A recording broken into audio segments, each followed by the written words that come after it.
Hi friends, Ponni upcoming episode என்னென்னு பார்க்கலாம். யாருக்கெல்லாம் இந்த சக்தி எதுவுமே பேசாமல் அப்படியே அம்மாஞ்சியாக நிற்கிறது பார்க்கவே செம்ம கடுப்பாக வந்துச்சு அப்படின்னு நினைக்கிறவங்க உங்கள் பொண்ணான கையால் கமெண்ட் பாக்ஸில் கருத்தை தெரிவித்து ஒரு லைக்கை போட்டு சப்ஸ்கிரைப் பண்ணிடுங்க. Thank you friends. வாங்க இப்போ நம்ம வீடியோக்குள்ளே போகலாம். இங்கே ஜெயா கிட்ட வெளுத்து வாங்கிடுறாங்க பொன்னி.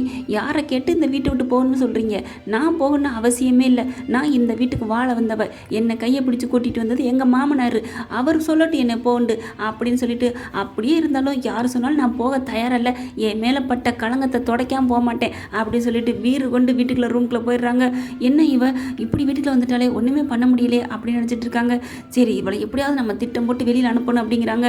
அடுத்து பிளான் போடுறாங்க. ரூமில் உட்காந்து என்ன பண்ணலாம், இந்த பொண்ணு பிரீத்தி சரியான ஆள் தான், எப்படியெல்லாம் ஆளை கூட்டி வந்திருக்கா பத்தியா, இந்த பிரீத்திட்ட நம்ம உஷாராக இருக்கணும் அப்படின்னு நினைக்கிறாங்க. அதுக்கப்புறம் மூர்த்தி மாமா கால் பண்ணுறாரு. எங்கே மாமா போய் தொலைஞ்சிங்க அப்படின்ட்டு. எங்கே சித்தப்பு போனீங்க அப்படிங்கல.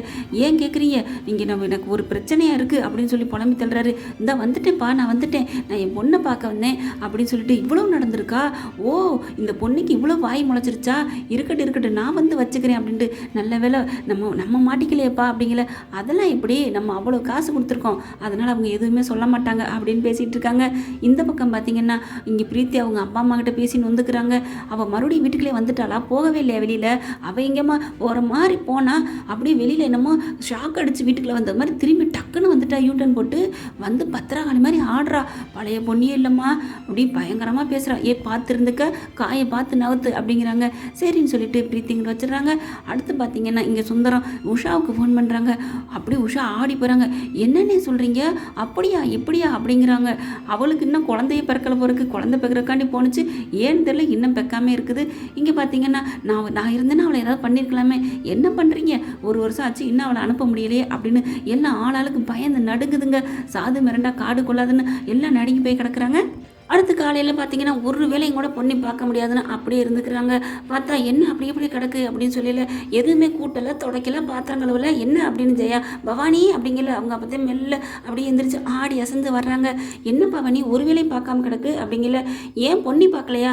அவள் எப்படி பாப்பா, அவள் தான் இந்த வீட்டுக்குள்ள வேணான்னு சொல்லிட்டேன், அவளையே நீ பார்க்க சொல்கிற அப்படின்னு ஜெயா சொல்கிறாங்க. என்ன இருந்தாலும் அவளும் பார்க்கணும்ல, இந்த வீட்டில் இருக்கால்ல, இங்கே பாரு, நீ பார்க்குறதா பாரு, இல்லைன்னா அவள் வேணாம், நீ அப்புறம் நான் வேலை ஆள் வச்சுக்கவா அப்படிங்கிறாங்க ஜெயா. அம்மா வேலையாள் வைமா, என்னெல்லாம் பார்க்க முடியாது அப்படின்னு பவானி சொல்கிறாங்க. இப்போ என்னடி சாப்பிட்றதுக்கு பண்ணுறது அப்படிங்கல.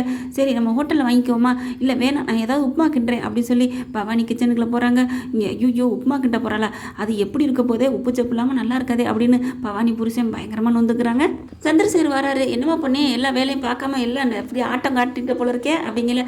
ஆமாம் மாமா, இனிமேல் நான் எதுக்கு மாமா வேலை பார்க்கணும், எனக்கு இந்த வீட்டுக்கு எந்த சம்மந்தம் இல்லைன்னு வீட்டை விட்டு போக சொல்லிட்டாங்க. ஆனால் ஏன் இருக்கேன்னு கேட்குறாங்களா? அதுக்கும் நான் காரணம் சொல்லிட்டேன். இந்த வீட்டில் என் நிரூபிக்கிற வரைக்கும் தான் நான் இருப்பேன். அது வரைக்கும் எனக்கு உண்டானது எல்லாமே நான் இங்கே தான் எடுத்துக்குவேன். இந்த வீட்டுக்கு சம்மந்தம் இல்லை, நான் போக மாட்டேன். எனக்கு தேவையானதை போவேன். ஏதாவது மாவு இருக்கா, இல்லை பிஸ்கட் இருக்கா, ஏதோ சாப்பிட்டு நான் பாட்டுக்கு இருப்பேன். இனிமேல் ஒரு திரும்ப வேலை பார்க்கணும் அவசியம் இல்லை. போதும் மாமா போதும், இந்த வீட்டுக்காக மாடாக உழைச்சது போதும் அப்படிங்கிறாங்க. அதுக்கப்புறம் பார்க்குறாங்க. இப்படி வேணாம் உங்களுக்காக வேணா சமைக்கிறேன் மாமா, நான் போய் சமைச்சு தோசை ஊற்றி எடுத்துகிட்டு வரேன் அப்படின்ட்டு போகிறாங்க. என்ன இவ இப்படியெல்லாம் ஆயிட்டாலே, இந்த மாதிரி ஆயிட்டாலே அப்படின்னு நினச்சிட்டு இருக்காங்க. அடுத்து சாப்பிட்டு எல்லாம் பார்த்தீங்கன்னா பிரீத்தியும் சக்தியும் கிளம்புறாங்க. ஆஃபீஸ் கிளம்பிலைங்க. அதுக்கு முன்னாடி பொன்னி வந்து சூப்பராக நீட்டாக ட்ரெஸ் பண்ணிட்டு வந்து நிற்கிறாங்க. என்ன இது இவ்வளோ நீட்டாக வந்து இங்கே நின்றுட்டு இருக்காளே அப்படின்னு சுந்தரம் பார்க்குறாங்க. ஜெயாவும் பார்க்குறாங்க. ஆனால் எதுக்குமே அவள் பதில் கொடுக்க மாட்டா. நம்ம கேட்டு என்ன புண்ணியம் அப்படின்னு வாய அடிச்சுக்கிறாங்க. சந்திரசேகர் வந்து கேட்குறாரு. என்னம்மா பொன்னி ரெடியாகி நிற்கிறேன், எங்கேம்மா போகிறேன் அப்படிங்கல. நம்ம ஆஃபீஸுக்கு தான் மாமா அப்படிங்கிறாங்க. என்ன பண்ணி சொல்கிற? ஆமாம், இனிமேல் நானும் போகணும், நான் நிறைய விஷயங்களை தெரிஞ்சுக்கணும், அப்புறம் நான் எப்படி கண்டுபிடிக்கிறது அப்படிங்கிறாங்க. சக்தி பார்க்குறாரு. பரவாயில்ல வரட்டும் அப்படின்ட்டு. உடனே பிரீத்தி, ஏய் நீ எதுக்கு வர்ற அப்படிங்கிற. இந்த மாதிரி வாய் போகிறதெல்லாம் பேச வச்சுக்காத. நான் தாலி கட்டிட்டு என் மாமனார் முறையாக கூட்டிகிட்டு வந்து இந்த வீட்டில் மருமகளாக இருக்கேன். நீ எதுவுமே பண்ணாமல் இந்த சொத்து சுகம் கிடைக்கலன்னு ஓடி போக நினச்சவ, ஓடி போனவ இங்கே வந்து அதிகாரம் பண்ணுறியா? என்ன அதிகாரம் பண்ணுறதுக்கு உனக்கு யார் ரைட்ஸ் கொடுத்தா, என்னடி தகுதி இருக்குது அப்படிங்கிறாங்க. அதுக்கப்புறம் நான் ஆஃபீஸுக்கு வருவேண்டி, ஏன் ஆஃபீஸுக்கு வராதுன்னு சொல்கிறதுக்கு நீ யாரடி அப்படிங்கிறாங்க. அதுக்கப்புறம் சக்தியை பார்த்து கேட்குறாங்க. என்ன சக்தி, நான் ஆஃபீஸுக்கு வரக்கூடாதா அப்படிங்கிற. ஐயோ பொன்னி நீ தாராளமாக வரலாம், அது உன்னோட ஆஃபீஸு, நீ என்ன இப்படி கேட்டுட்ட அப்படின்னு பொன்னியை பார்த்து சக்தி சொல்லிடுறாங்க. போதுமா இந்த பதில் போதுமா, இன்னும் விளக்க வேணுமா அப்படிங்கல. ஜெயாட்ட போகிறாங்க பிரீத்தி. ஆண்டி என்ன ஆண்டி அப்படிங்கல. டே சக்தி என்னடா அவளை எதுக்குடா நீ கூட்டி போகிற? அம்மா அவள் ஏன் பொண்டாட்டிமா, யாரோ வரும்போது ஏன் பொண்டாட்டி வரக்கூடாதா அப்படிங்கல. சக்தி அம்மா விடுங்கம்மா போதும், இந்த அலட்டிக்கிட்டே இருந்தது அல்ட்டா பண்ணதெல்லாம் போதும், நான் என் பொண்டாட்டி கூட தான் போவேன் அப்படின்னு சொல்லிட்டு கூட்டிகிட்டு ஆஃபீஸுக்கு கிளம்புறாங்க. வெளியில் 3 பேர் போகிறாங்க. சக்தி, பொன்னி, நம்ம பிரீத்தி 3 பேர் வெளில நிற்கிறாங்க. கரெக்டாக ஒரு ஆட்டோ புக் பண்ணுங்க அப்படின்னு பொன்னி சொல்கிறாங்க சக்திகிட்ட. சக்தி உடனே எதுக்கு அப்படிங்கல, பண்ணுறீங்களா பண்ணலையா, இல்லை நான் பண்ணட்டுமா அப்படிங்கல, இல்லை பொன்னி நான் பண்ணுறேன். பயங்கரமாக அதிகாரம் கொடுக்குறாங்க. பொன்னிக்கு எங்கேருந்து அந்த தைரியம் வந்துச்சுன்னு தெரியல. பார்த்தா உடனே ஒரு ஆட்டோ வந்துடுது. டக்குன்னு உடனே வந்துடுதுங்க. அப்புறம் பார்த்தீங்கன்னா, எதுக்குமா ஆட்டோ அப்படிங்கிறாங்க. ஆட்டோ எதுக்குன்னு கேட்குறீங்களா, பிரீத்தி இங்கே வாங்க அப்படின்னு சொல்லிட்டு, நீங்கள் இனிமேல் ஆஃபீஸுக்கு ஆட்டோவில் வந்துடுறீங்களா அப்படிங்கிறாங்க. ஏய் நான் எதுக்கடி ஆட்டோவில் வரணும் அப்படிங்கல. ஆமாம் நானும் என் புருஷனும் வண்டியில் வந்துடுவோம், எங்கள் கூட இனிமேல் நீ வரணும் அவசியம் இல்லை அப்படிங்கல. ஏய் என்ன அப்படிங்கிற, என்ன ஏங்கிற வேலையெல்லாம் வச்சுக்கிறாத, கையை ஒடிச்சு போடுவேன் அப்படின்ட்டு. சக்தி நீங்கள் சொல்லுங்கள், பிரீத்தி ஆட்டோவில் வரட்டும், இனிமேல் நம்ம கூட வரக்கூடாது அப்படின்னோடனே, சரி நீ சொன்னால் சரி அப்படின்ட்டு, பிரீத்தி நீ இனிமேல் ஆட்டோவில் வா அப்படின்னு சொல்லிட்டு வண்டியில் ஏறி இவங்க போயிடுறாங்க. பார்த்தா பிரீத்தி அப்படி நொந்துக்கு நிற்கிறாங்க. ஜெயாவை பார்க்குறாங்க. ஜெயாவும் ஒன்றும் பண்ண முடியல. எல்லாம் இவன் ஆட்டமாக போச்சு, என்ன இப்படி மதுரை மீனாட்சி ஆயிட்டாலோ அப்படின்னு நினச்சிட்டு இருக்காங்க. பார்த்தா இவங்க இப்படி போகிறாங்க.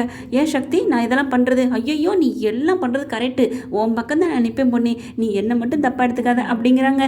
இப்போ வந்து சக்திக்கு புத்தி வந்துச்சு அப்படின்னு தான் தோணுது.